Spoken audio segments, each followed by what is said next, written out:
pessoal, tudo bem? Estamos com mais um episódio do Escuta Mana aqui para vocês e o nosso assunto é Dezembro Vermelho. O Dezembro Vermelho ele vem justamente com o objetivo de sensibilizar as pessoas para a importância da conscientização da prevenção do HIV/AIDS. A nossa entrevistada de hoje é a Rita Castro, ela é a técnica do Núcleo de Controle de HIV/AIDS da SENSA, que é a Secretaria Municipal de Saúde. Tudo bem, Rita? Tudo bem, Flávia? Que bom a gente estar aqui com você hoje. Imagina, nossa, a gratidão por isso, até porque vamos falar de saúde, vamos falar de índices, vamos falar de prevenção, vamos prestar todas as informações para que as pessoas possam entender a importância da prevenção do HIV/AIDS. Ela estava contando aqui pra gente, falou assim, Flávia, HIV é diferente de AIDS e as pessoas confundem bastante. Então já começa a explicar pra gente qual é a diferença do HIV/AIDS. Ah, legal. Isso é importante, né? A gente poder trabalhar essa informação para todo mundo, que às vezes a pessoa diz, fulano pegou AIDS, né? Isso. Então a gente informa para todo mundo que está nos acompanhando que HIV é o vírus que causa a AIDS, né? Então, é o vírus da imunodeficiência humana. Então, quando a pessoa se infecta, quando pega, né, popularmente falando, foi o vírus que ela se infectou. Então, o vírus, ele convive no organismo da pessoa e é considerado uma condição crônica. A partir desse momento, que ainda não tem cura, você vai viver com o vírus por longa data.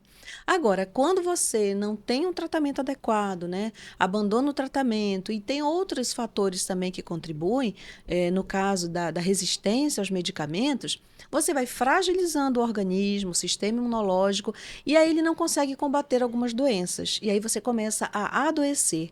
Aí é a AIDS, né? Então, a evolução para a doença propriamente dita nesse aspecto, né? Do HIV que evoluiu para a AIDS. Então, só para ficar ligado, né? HIV é a condição crônica, é o vírus com você, e AIDS é a doença que foi a evolução do vírus no teu organismo. Olha só, agora como é que está o cenário aqui em Manaus? Os dados ainda continuam altos, né? Recentemente saiu o boletim epidemiológico Brasil, e aí a gente vê Manaus ainda no segundo colocado no ranking das capitais. Mas o interessante é a gente ver que, apesar de estar alto, mas já existe uma diferença de um ano para o outro. Ainda é pequeno, né? Mas a gente acredita ser possível mais adiante a gente reduzir mais ainda. Até por conta de outras formas de prevenção que a gente já está trabalhando nas unidades de saúde. Era justamente isso que eu iria perguntar. O que a SENSA tem feito justamente para fazer com que a pessoa entenda da importância da conscientização, para que a pessoa entenda que é possível viver com o vírus quando há esse cuidado, há essa preocupação, Rita? No dia 1º, que foi o Dia Mundial de Luta contra a AIDS, a gente trabalhou muito a informação e a testagem, lá na Praça da Matriz. Mas, de um modo geral, as unidades de saúde, ao longo do ano, né, de janeiro a dezembro, a gente trabalha a informação. A informação é uma estratégia importante para eu saber como é que eu, né, vou adquirir o vírus, como é que o vírus é transmitido e como é que eu posso fazer para me prevenir.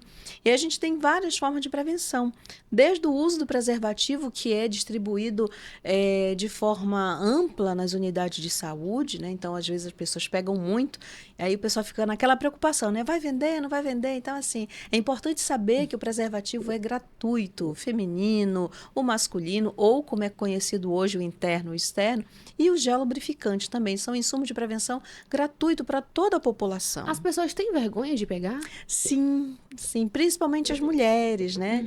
E aí, estratégias que a gente tem recomendado. Coloca o dispenser no banheiro, que é mais, né, fácil dela levar o preservativo.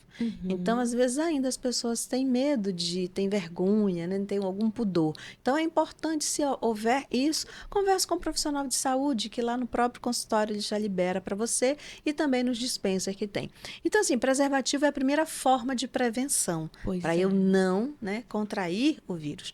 E aí a gente tem outras formas também, que é a PrEP e a PEP. Não sei se vocês já ouviram falar nessas estratégias. Então, a PrEP é a profilaxia pré-exposição ao HIV.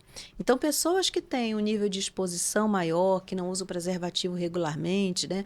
Usa às vezes, mas depois não usa. Então, é a tomada de um antirretroviral, né? Um comprimido, diariamente, que nem anticoncepcional, que a gente Aham. toma todo dia. Aí tem que tomar todo dia para poder o organismo ter defesa, né? Por conta do medicamento. Caso a pessoa entre em contato com o vírus, ele já vai atuar de forma a eliminar o vírus. Então, essa é a profilaxia pré-exposição. E a gente tem a profilaxia pós-exposição. Né? Eu não esperava que aquilo acontecesse, foi um acidente com material biológico, né? Uma agulha, uma seringa, alguma coisa nesse sentido. Eu usei camisinha, mas a camisinha saiu, a camisinha rompeu, ou uma violência sexual. Então, essas situações, você utiliza a metodologia da pós-exposição por 28 dias.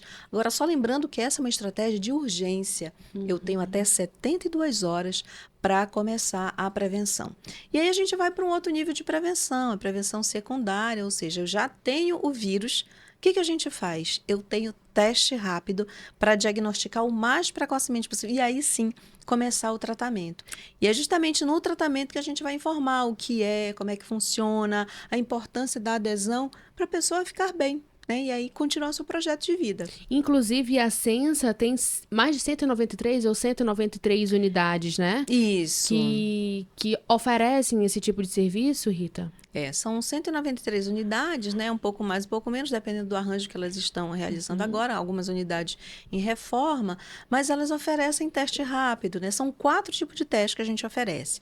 Além do HIV, para sífilis, hepatite B, hepatite C, que está, né, no escopo da prevenção. A partir daí, a gente fecha diagnóstico ou encaminha para outros exames para fechar diagnóstico e iniciar o tratamento.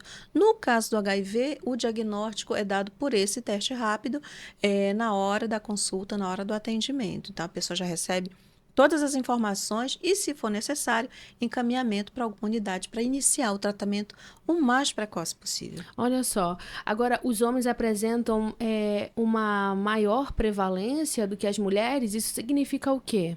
Isso significa que hoje a gente tem um número muito maior de homens em relação a mulheres. Então, a infecção ela ainda está mais concentrada no sexo masculino, né? Então, a gente tem que trabalhar a prevenção de acordo com as informações. Então, é passar mesmo, né, para todas as pessoas, mas com ênfase nas pessoas de sexo masculino, sobre a importância de se cuidar, de usar o preservativo, de fazer PrEP, de fazer PEP. E, se o diagnóstico for reagente, for positivo, iniciar o tratamento. E o Ministério recomenda o tratamento em até 7 dias, ou seja, se eu tenho o diagnóstico hoje, eu já posso começar meu tratamento hoje na unidade de saúde que tem essa oferta do tratamento. Agora, quando a gente fala de HIV, AIDS, a gente fala de muito preconceito, tabu, muitas dúvidas. Por exemplo, beijo na boca transmite o vírus HIV? E aí você tocou num ponto muito importante, sabe, Flávia? Porque o mais complicado que o vírus é o preconceito, é a discriminação, né? Porque não muda nada o cenário de caráter do que a pessoa sabe, da condição dela, humana, quando ela tem HIV. Mas, infelizmente, as pessoas ainda, né, por ignorância ou por preconceito bem arraigado, elas têm um olhar diferente para as pessoas com HIV. Então, gente, beijo não transmite HIV. Tocar na mão, dar um abraço, sentar no mesmo banco, usar o mesmo banheiro, usar a piscina, isso não transmite HIV, né? Então é importante a gente saber isso, porque às vezes a pessoa fica com medo, ela não sabe como é que funciona. Exatamente. Então esse espaço aqui é importante, né, para a gente poder conversar sobre isso. Agora, as pessoas que estão em tratamento, né, estão ali fazendo tudo direitinho, elas ainda assim transmitem o HIV? Aí a gente vai ver uma situação chamada o I igual a I, que a gente precisa difundir bastante. Então, a partir do momento que a pessoa começa o tratamento, ela tem um exame chamado carga viral. Quantos vírus eu tenho naquela medida de sangue? Então, é um exame que é feito regularmente. Então, dependendo dessa quantidade de vírus, ela vai transmitir ou não. Então, a ideia do tratamento precoce é justamente baixar essa quantidade de vírus para a pessoa ficar no estágio chamado indetectável. E aí, quando a gente fala indetectável, ou seja, ela tem uma quantidade tão pequena de vírus no sangue que ela não passa, né, não transmite, não infecta outra pessoa nas relações sexuais, tá? A gente não fala em relação ao aleitamento materno, que é uma outra forma de transmitir. Mas pela relação sexual, já se provou cientificamente que a pessoa que está indetectável, que toma a medicação direitinho, ela é intransmissível. O cuidado é que a pessoa precisa continuar, né, o tratamento de forma adequada. Há pessoas mais vulneráveis a adquirir o HIV? De modo geral, a gente tem nas estatísticas, dentro dos mais que estão em vulnerabilidade, as pessoas LGBT, né, pessoas trans, profissionais do sexo, pessoas em uso de drogas, pessoas em condição de rua. Então, essas pessoas estão nessa maior vulnerabilização, digamos assim. Então, a gente precisa orientar um pouco mais, precisa trabalhar a informação e também a questão das pessoas que acabam sofrendo violência sexual, né? Então, a gente não imagina o que é o sofrimento de uma pessoa que passa por uma experiência dessa, então temos que cuidar de todas as pessoas. Mas, assim, na população geral existe um quantitativo, mas quando a gente olha para essa população, a gente vê que o número é realmente um pouco maior do que na população geral. Agora, quais são os primeiros sintomas, assim, para que a pessoa ela possa já dar o primeiro passo para se cuidar? Os primeiros sintomas, ele é muito comum com outras viroses, né? Então, aquele mal-estar, aquela febre, aquele desconforto, gânglios, né, que aparecem, que são aqueles carocinhos, né? Aquelas ínguas, que a gente pode dizer. Então, isso aí é bom investigar, né? Isso chama atenção. Que depois ele pode até desaparecer, mas fica aquele desconforto. Se você teve uma exposição, né, usou de forma inadequada a camisinha ou não usou, é importante procurar um serviço de saúde para fazer o teste, né?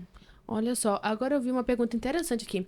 É possível, sendo menor de idade, realizar o teste para saber se tem um HIV sem a presença dos meus responsáveis? Sim, é possível, né? Então, a partir dos 12 anos é possível, porque muitas vezes o adolescente, 12, 13, 14 anos, ele já tem vida sexual ativa. E ainda não existe aquele diálogo com os pais, né? A gente sempre recomenda a importância de conversar com os pais, o pai ou a mãe ou o responsável, sobre essas questões, porque muitas vezes falta uma informação fundamental para você se prevenir um pouco mais. Então, é possível sim, e a gente orienta, né, tudo sobre a realização do teste. E a própria profilaxia para exposição, que a gente falou há pouco, ela já pode ser oferecida a partir de 15 anos. Olha só.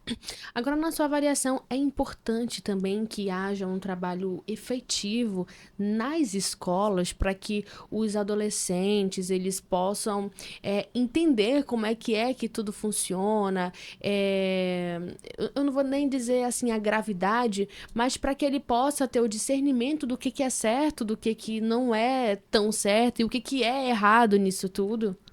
Isso aí é um espaço muito importante, né, que o adolescente está. Dificilmente a gente vai encontrar adolescentes, de um modo geral, nas unidades de saúde, mas na escola esse é o espaço que ele está, que ele vive, que ele convive.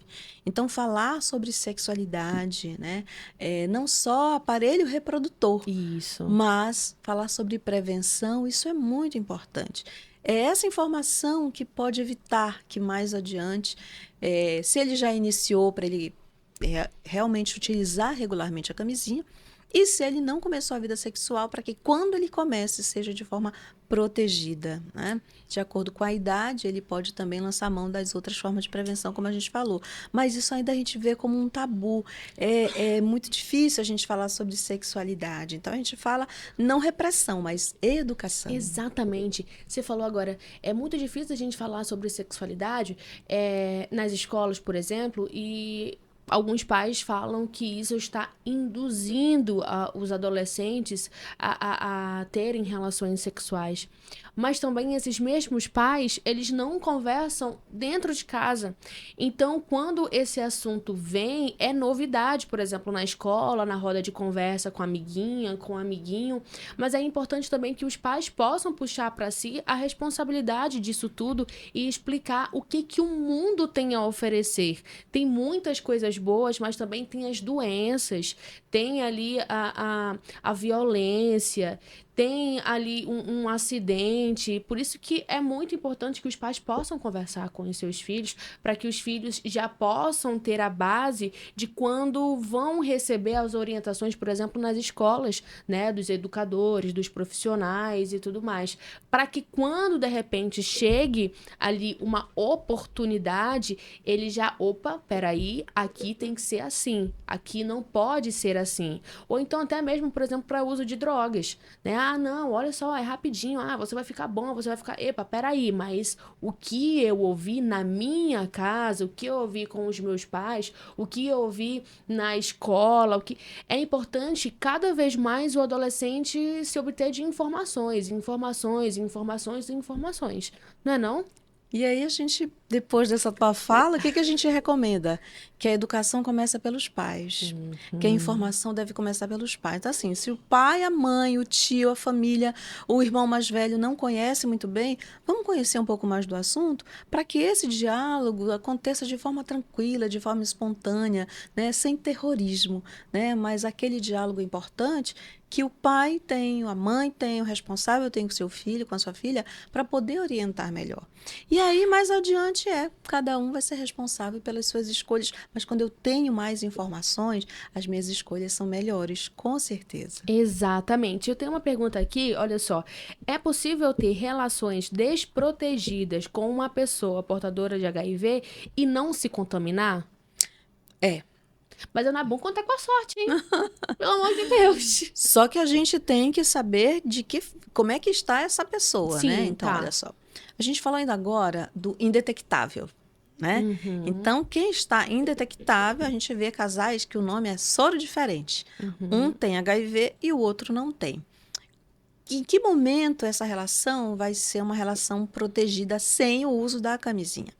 Quando a pessoa HIV está indetectável, quando ela toma direitinho a medicação dela. Então, ela está indetectável, ela não transmite. E para outra pessoa que não tem HIV, quando ela faz o uso de PrEP.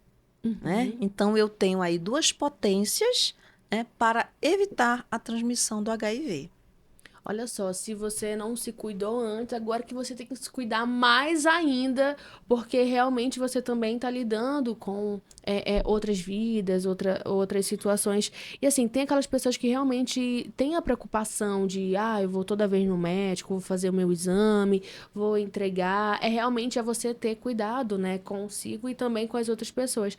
Agora tem uma outra pergunta também, qual é a via sexual que traz mais riscos para contaminação?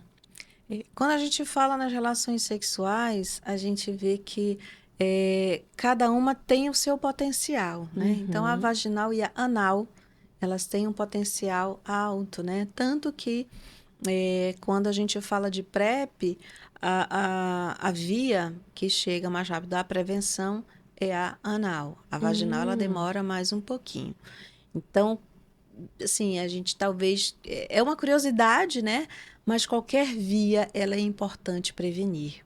Né? Não é porque essa via é a menor em relação à transmissão que a gente vai descuidar. Que às vezes a gente tem isso, né, Flávia? Não, é pouco, aí eu não ligo muito. Então, todas as vias, elas são importantes para a gente prevenir. Isso, a gente precisa estar bem consciente desse momento, né? Olha só. Agora, é possível transmitir o HIV pelo leite materno? Sim.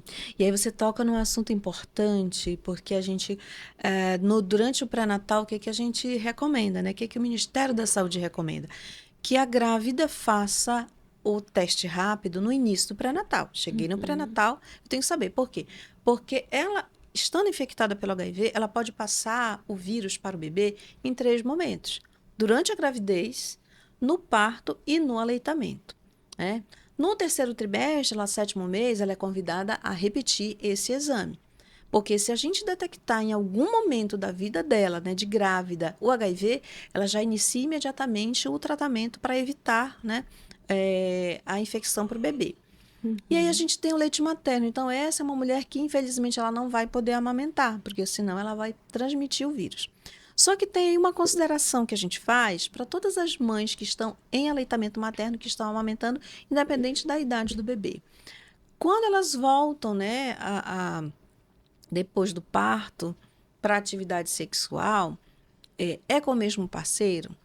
O parceiro teve uma outra pessoa? Ela teve uma outra pessoa? Porque ela pode continuar amamentando. Ela separou e agora tem outro companheiro, tem uma outra pessoa que está no relacionamento. Porque ela pode ter adquirido o vírus sem saber e estar amamentando. E aí a gente já identificou crianças que foram infectadas, já um pouquinho maior, por conta de uma situação semelhante. Então, o que a gente recomenda? Quem está amamentando em qualquer fase da idade da criança, né, e talvez nem mais um bebezinho, mais uma criança, 2, 3 anos, faça seu teste rápido, pelo menos a cada 6 meses. Inclusive, você me lembrou de uma situação agora extremamente importante, que tem mulheres que amamentam outras crianças que não são as suas. Eu não gosto desse negócio. Assim, não sei nem se vai cortar essa parte. Mas a ideia é que é porque é muito algo de mãe para filho. Uma vez eu vi um vídeo de uma policial que estava amamentando uma criança que estava passando fome e tudo mais. Mas há os seus riscos, né? Há os seus riscos. Falam que o leite ele é o sangue. É isso? Eu lembrei também dessa reportagem, né? Foi. A gente vem de uma cultura da ama de leite, né? Da mãe de leite, quando se pensava que todo mundo era saudável. Mas aí a gente desconhece que infecções, a própria mãe às vezes desconhece infecções que ela pode ter, que pode ser passado pelo leite materno. Então, o leite materno, ele é uma produção de várias proteínas e várias substâncias que a gente tem, né? Que vai produzir o leite para oferecer para o nosso bebê. Só que quem tem HIV, o vírus também ele passa, né, essa barreira e está lá presente no leite. Então a gente chama de aleitamento cruzado, né? Um amamentando em outro seio, em outra mama, um leite que não é o seu. Então a mãe que tem HIV, a gente não recomenda que amamente, né? Porque é uma via de transmissão. E a gente há muito tempo, né, o Ministério da Saúde faz essas orientações. A gente fica assim, bem sensível, né, quando a gente vê uma criança passando fome. Mas é que entra a necessidade de outras formas de alimentação. Aleitamento de uma mulher, né, que não é a mãe do bebê, a gente recomenda evite. Olha só. Agora, partilhar brinquedos sexuais pode causar transmissão do HIV? Aí a gente vai ter que fazer uma outra análise, né, do contato desse brinquedo sexual. Houve algum sangramento, houve pequenos cortes que uma pessoa infectada, né, pode colocar ali naquele brinquedo e assim, como é que é essa manipulação, né? De um modo geral, a gente recomenda sempre proteção, porque não tem só o vírus do HIV, né? A gente vê, mesmo a pessoa que está fazendo profilaxia, a gente recomenda que use camisinha, porque tem sífilis, tem gonorreia, tem clamídia, tem hepatite, né? E ela é mais fervorosa, assim, na contaminação. Então, a gente também recomenda a proteção sempre que possível, né? Para essas outras ISTs.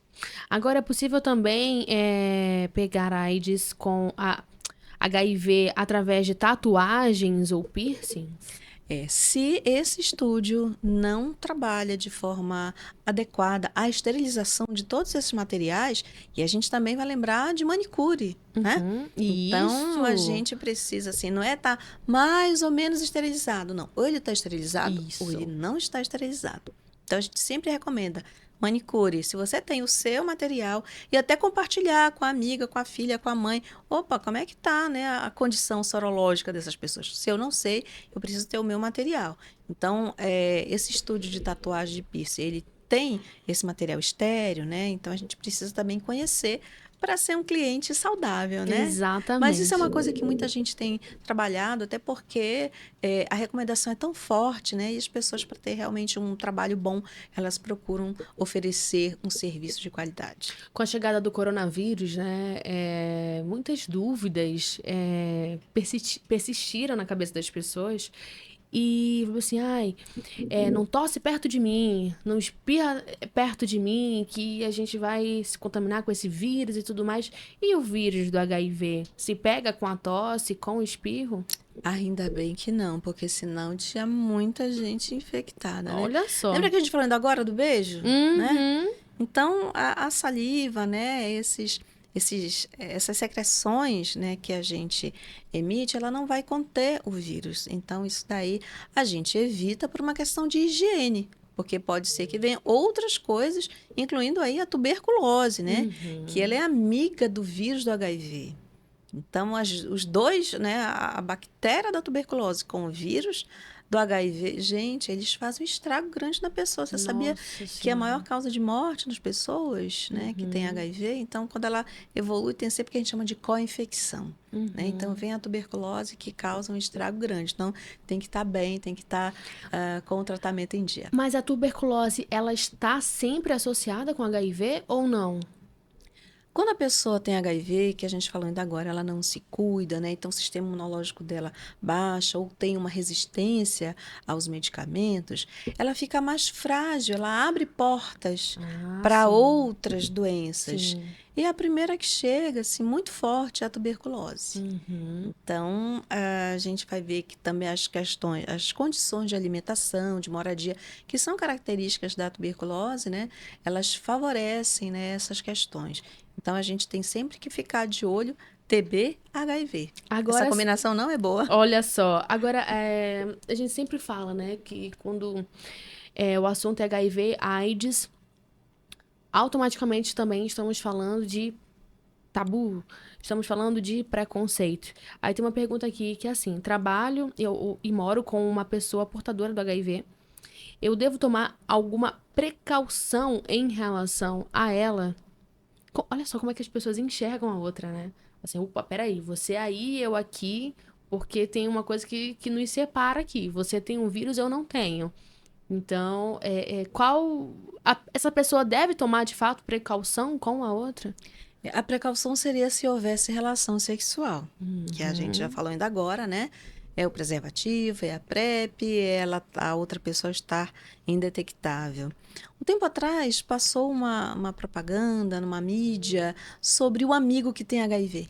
O que eu vou fazer se eu descobrir que meu amigo tem HIV? E aí eu faço essa pergunta nos treinamentos e a gente escuta, eu vou dar um abraço nele. Ah, que né? legal. Porque o afeto é fundamental. Às vezes a pessoa tem HIV, ela não tem uma rede social, uma pessoa que ela confia, né? Porque quando alguém sabe, vem a discriminação, vem o preconceito, e em qualquer situação da vida é muito ruim você não ter apoio das pessoas. É né? verdade. Então, se a pessoa contou para você que tem HIV, acolha, né? E se coloca à disposição para a ajuda que ela precisar. Agora, pra gente finalizar, doar sangue. Pode haver a contaminação? Antes, isso era mais recorrente, mas os bancos de sangue, o nível de qualidade de todos os exames no banco de sangue, ele é muito alto, né? Eu sou doadora de sangue e toda vez que a gente doa sangue, a gente faz o registro da doação voluntária. Mas, por incrível que pareça, ainda tem gente que procura o banco de sangue para saber se tem HIV. Então, Olha. se você está pensando em doar sangue para saber se tem HIV, procura uma unidade de saúde, né? Isso. Procura lá na unidade da Sensa, fala com o enfermeiro vai fazer o teu teste e vai te dar o resultado com É segurança. agendado? Ou você Não, chegou, pega a a senha? gente chama demanda livre. A pessoa Ah, chega na unidade, legal. tem unidade que funciona, inclusive, sábado, domingo, feriado, né? Olha só. Tem unidade que funciona à noite. Então, aquele horário que você tem disponível, mais uma vez, passa no link da Sensa, procura saber qual unidade que tem esses horários ampliados, diferenciados, para você fazer o seu teste, né? A gente recomenda que anualmente, pelo menos, o teste esteja em dia. Olha só, que legal. Rita Castro, técnica do Núcleo de Controle de HIV/AIDS da Sensa. Eu quero muito agradecer a sua presença para a gente falar sobre o Dezembro Vermelho. A gente tem que falar cada vez mais sobre essa ação de conscientização, né? A importância da conscientização da prevenção do HIV/AIDS aqui em Manaus, que o cenário está desse jeito, mas você falou que tem já uma baixa, né, considerada, por isso que é importante que as pessoas possam entender como é que tudo isso funciona, e a Sensa já tem feito, está fazendo, inclusive, já tem feito, está fazendo e continuará fazendo um trabalho muito legal para que você possa entender como é que isso tudo funciona, né? Temos 193 unidades da Sensa para ali lhe oferecer esse teste rápido, né? Que já é com diagnóstico e tudo mais. Então, panfletagem, vocês têm um dia de ação intenso ali, né? Em relação ao Dezembro Vermelho. Todas as unidades de saúde, elas têm uma programação ao longo do mês, né? E que inclui atividade externa, roda de conversa, panfletagem, enfim, né? Fazer teste fora da unidade de saúde também está no contexto das unidades. E a gente também informa que tem o autoteste de HIV. Você já ouviu falar? Não.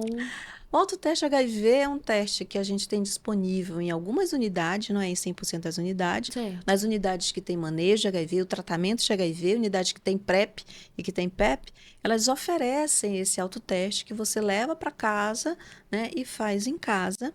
E aí, o resultado dando positivo, né, deu positivo. E agora? Você volta na unidade para realmente fazer o teste, agora o fluxo que a gente chama, desse teste rápido, né, para avaliar se realmente aquele autoteste foi um falso positivo ou se ele realmente foi positivo para você iniciar o tratamento. Então, a Sensa Manaus está trabalhando na ampliação de unidades com tratamento, mas também unidades com a profilaxia pré-exposição. E com isso a gente tem mais acesso, a gente oferece mais acesso às pessoas que moram aqui na nossa cidade. Olha só, que legal, muito legal mesmo. Parabéns pelo trabalho de vocês, de toda a equipe da Sensa.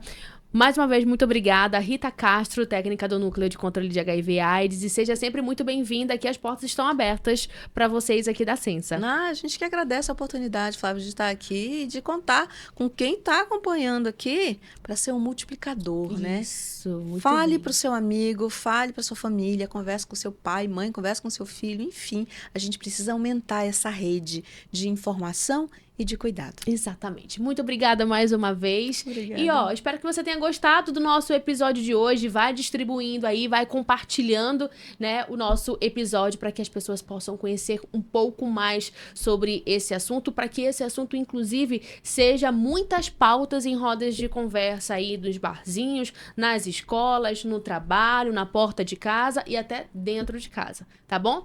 Beijo grande para você e até a próxima.